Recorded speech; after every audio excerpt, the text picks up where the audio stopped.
Now, I talked last night about Kevin Rudd, Speaker of the US, resigning as chair of the anti-Murdoch, the News Corp derangement syndrome mob, the Media Royal Commission group, whatever they're called, because Rudd is off to the US as ambassador to Washington.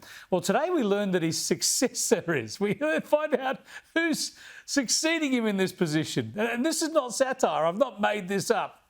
Rudd's successor is Malcolm Turnbull. Now, remember I did a documentary a few years ago called Men in the Mirror. The doco's thesis was that these two former PMs from either side of the political divide were peas in a pod, identical twins in good and bad ways. Here's some of the promo.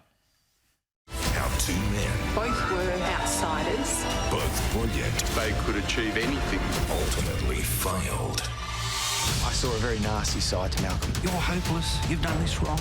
He wanted to rub it in. If you don't take your party with you, they cut your head off. Men in the Mirror.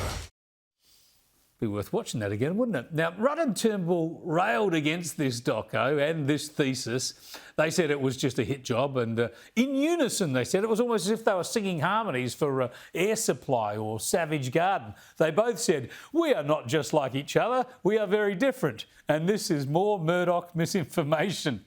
Reminds me of The Life of Brian, doesn't it? We're all individuals. Well, now they've just proven the very theory, haven't they? Like brothers handing down their clothes, Rudd is handing down the anti-Murdoch mission to Turnbull because Rudd can't do it anymore as ambassador. It's just too cute. Turnbull has roped in a co-chair, that's Sharon Burrow, who's a former ACTU boss, now with the International Labour Movement. So this is a former Liberal Prime Minister whose ideological playmates are a former Labor PM and a global socialism activist. You've got to love this stuff. Now, Turnbull's going to say that I'm just firing off darts on behalf of someone else. He runs this delusional line for the Twitter crowd that says thousands of News Corp journos around the country and around the world are mere ciphers for someone else's views.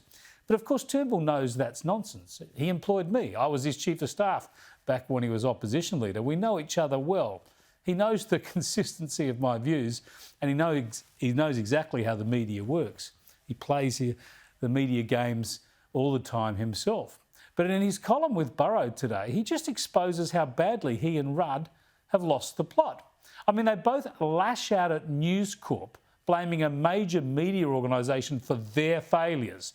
It's a pretty pathetic and obvious attempt to escape their own culpability. They want to be victims rather than political failures.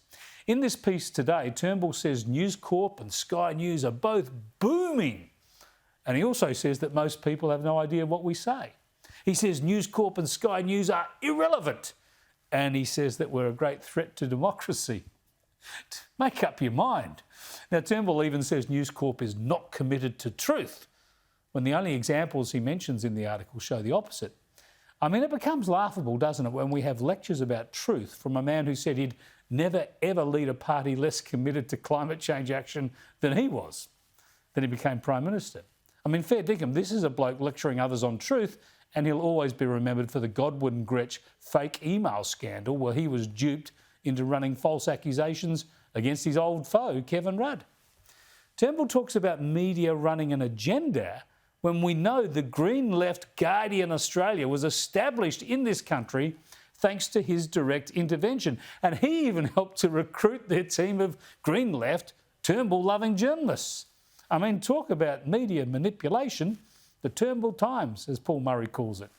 Look, Turnbull, like Rudd, desperately wants revenge against all his enemies, real and perceived. And we've seen him work through them, including by cooperating with the ABC on some of their coalition attack pieces. But there's one Turnbull enemy he'll never tackle. It's his main antagonist, the person who's done him the most damage. And that, of course, is Malcolm Bligh Turnbull himself.